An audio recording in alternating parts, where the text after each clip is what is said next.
everyone, and welcome to the ABA Cafe with Nacky the BCBA. So today's tea topic, we're going to talk about how I was able to pass the BCBA exam first time around with a very hectic lifestyle as a wife, a mom, and a full-time employee in just under a month of studying. I'm going to share with you some useful resources and recommendations that I use. So stick around and don't forget to grab your favorite drink, your tea, your coffee, wine, whatever it is. Grab it, okay?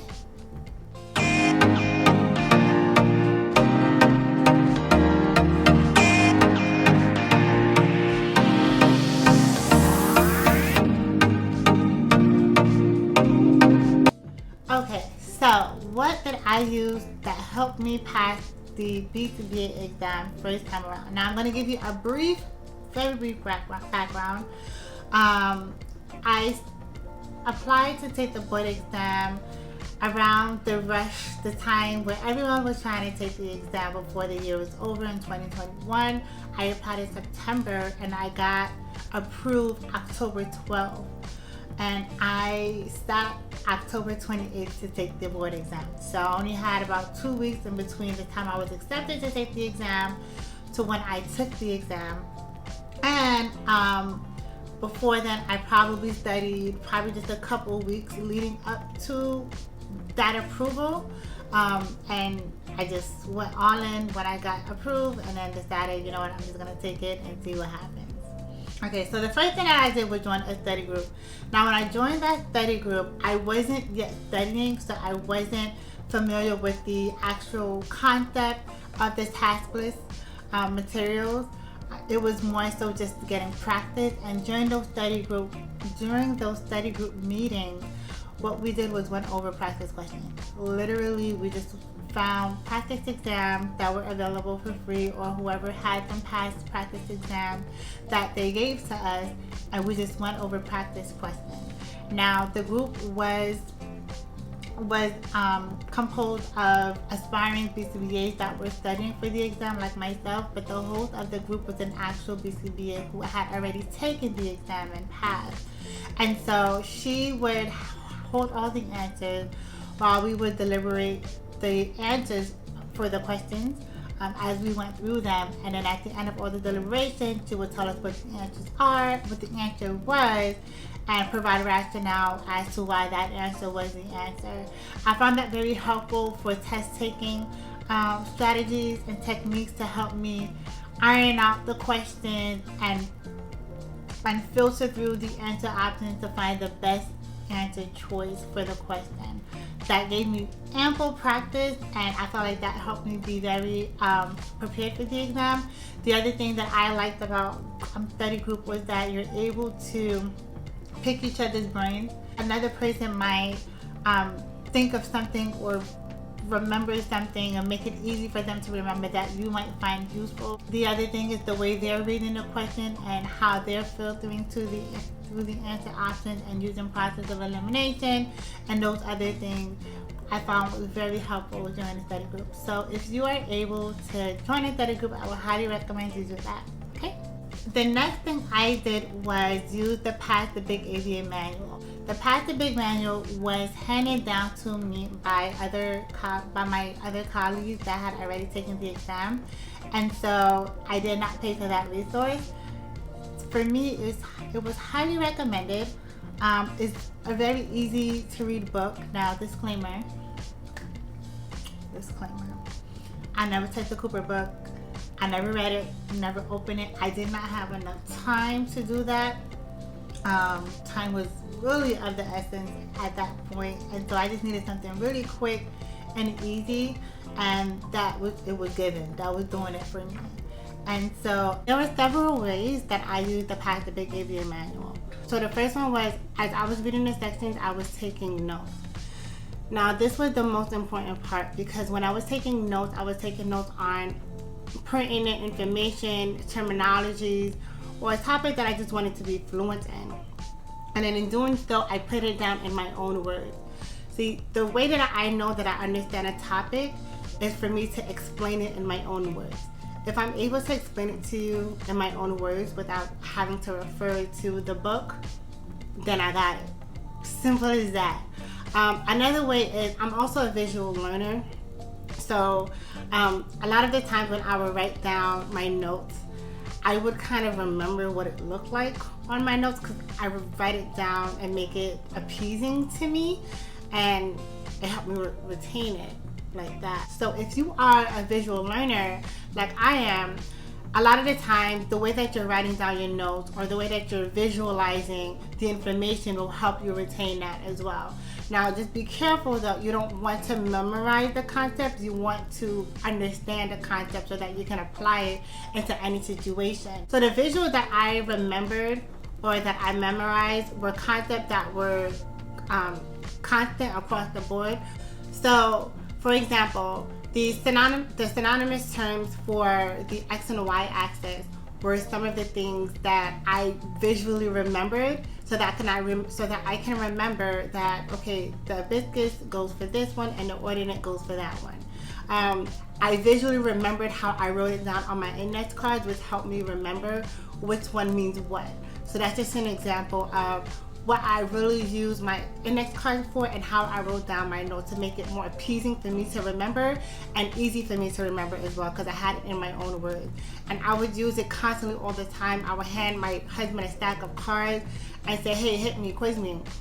And he will, read one side of the cards, and I will probably give him an example or the terminology, the definition, and so on and so forth. So I will constantly just reuse these index cards from the notes that I took from the Pass the Big ABA manual. That's how I used it. You can use it however, but I felt like it was very useful for me to put that information into my own words so that I can study a lot easier. So try that. And again, so the way that I use the Pass the Big ABA manual was for me to ensure that whatever I read, I was able to explain and put in my own words. That was very important for me for that. And it really helped, so you should try that if you have the Pass the Big ABA manual. And then following that, after I would finish the section, I would go ahead and answer the section quizzes. And if I was stuck with any concept, I would go back to the section and reread, see what concept I was struggling with, and then go back to that quiz again. Now remember, I crammed like 5 sections in like a couple weeks. So I was reading really fast, I was writing really fast, and I was remembering really hard, if that makes sense. Don't do that.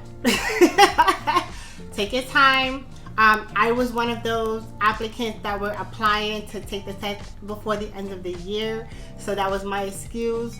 Don't do that. Take your time, you got it, and really invest your time into understanding the materials in the book. Number 3, practice exams. Practice, practice, practice. Okay? There are so many practice exams available, especially on the Facebook page, which I'm sure you probably all should be aware of by now. And they have tons of materials and it's free. Like just follow the page and just get it, right? It's free materials, very easy to use, to access rather. And what I wanted to do was take a practice exam for baseline, take another practice exam for progress to see how I'm doing, and then take a last one to see where I am before taking the exam. Now, unfortunately, because my time was so condensed and short, I only had time to take 2 practice exams. One was for baseline, and I cannot remember what my baseline score was exactly, but I want to say it was probably somewhere in the 60s. And the last time I took the exam, the practice exam, I got a 76. That one I do remember. But it's very helpful just to get practice sitting down using program common stimuli and just practicing taking the exam, answering questions. And what I would do was, after I finished everything, I would grade myself, and all the answers that I got wrong, I will go back to that question. I wouldn't look at the answer, but I would go back to that question and see if I would put the same wrong answer again or get the answer correct the second time, just to see if I was missing something. That's how I use the practice exam when I took the practice exam. But all in all, if you can take practice exam at least 3 times during your studying phase, I would highly recommend it, just to get more practice with answering questions, knowing how to filter through the answer options, and just getting practice. Yeah. Okay. I gotta take a sip. Okay. The 4th thing, very highly recommended, probably top 1 or 2 on my list so far, was the Snapper app. It was amazing. It was so convenient to use. It was easy to use. It was very reinforcing. There were reminders. There were quick quizzes. You can take either a quick quiz, you can take a longer quiz, I think a 30-minute quiz or an hour-long quiz, I think it's called. And they'll give you like visual reinforcements. The questions varied. I felt like it was super convenient to use. Once again, I had a very, very hectic lifestyle, raising 2 kids, being a full-time employee, and a wife, of course. So any little downtime I had, I would use that app. I wouldn't scroll on social media. Actually, during that time, I think I didn't have a social media. I took all of those off my phone to just focus on studying. And so I would really it's literally in the palm of my hand and just practicing answering even more questions. However, the way that I used the Snapper app was I paired it with the Pass the Big ABA manual. How did I do that? So the way that I did that was I would only answer, so the questions on the Snapper app are broken down into the task list. I would only answer questions on the Snapper app that I have already read on the Pass the Big ABA manual, or I've already studied on that Pass the Big ABA manual. So that it's pretty much just building more fluency on the information that I have already studied and should have already known, with the purpose for the Snapper app for me, just building even more fluency. It's like a fluency app. But there are other apps that you can use, but for me, I would highly recommend the Snapper app. Now, this is the first resource that I actually did pay for. I think the cost for that app is $19.99 a month. However, because I only used it for a month, because I only studied for a month, I only paid $19.99 for that app. Now, my recommendation, if you don't want it to be too costly, use the app towards your ending phase of studying, when you're close to taking that exam. So you're just using it to build even more fluency, to prepare you. So yeah, so I would pair with the Pass the Big. Once I read a section or understand a concept from the Pass the Big, I would answer those questions on the Snapper app. Towards the end of my studying time, I would just answer general questions and take like a random, I think it's called like a remix quiz or something like that. Super cool. I loved it. Highly recommend. You should get it. Okay, so the last resource that I use is called the BAS mocks, or the BAS modules. Don't get it mixed up with the BDS. It's not the BDS, but it's the BAS. I'll put a link in the description box below. And this is probably number 1, top 3. So with the BAS mocks, if you are looking for a resource that's anything remotely similar to what you're going to expect on that exam, it is the BAS mocks. Now, I would only recommend you take the BAS mock exams towards the very, very ending of your studying phase.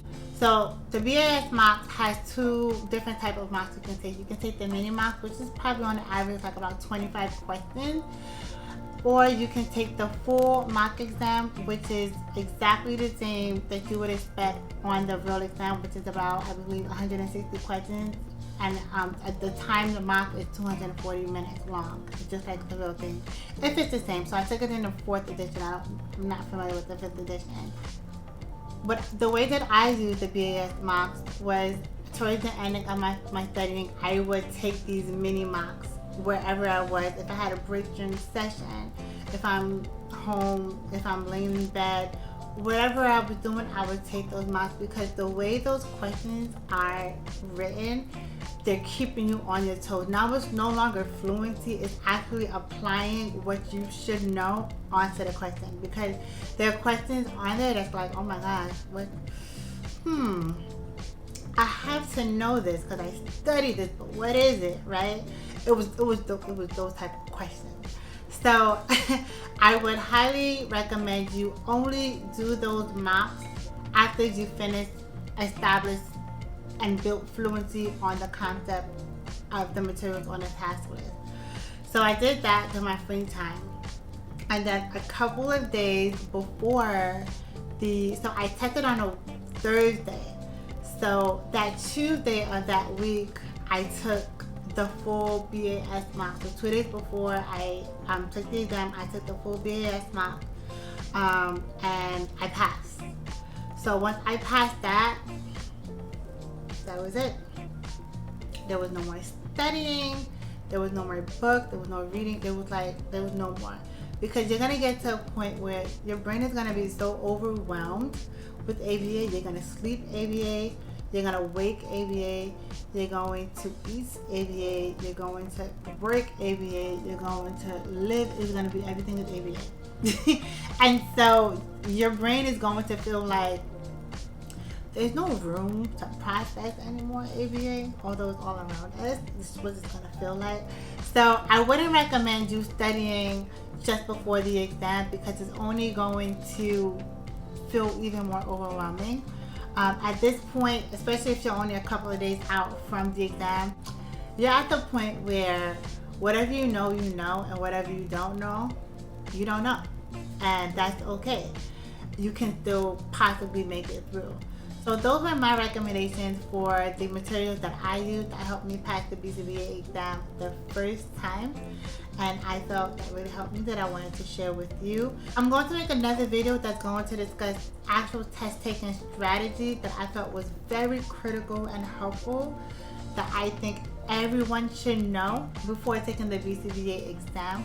So stick around for another video at the virtual ABA Cafe with Nacky the BCBA. Thank you.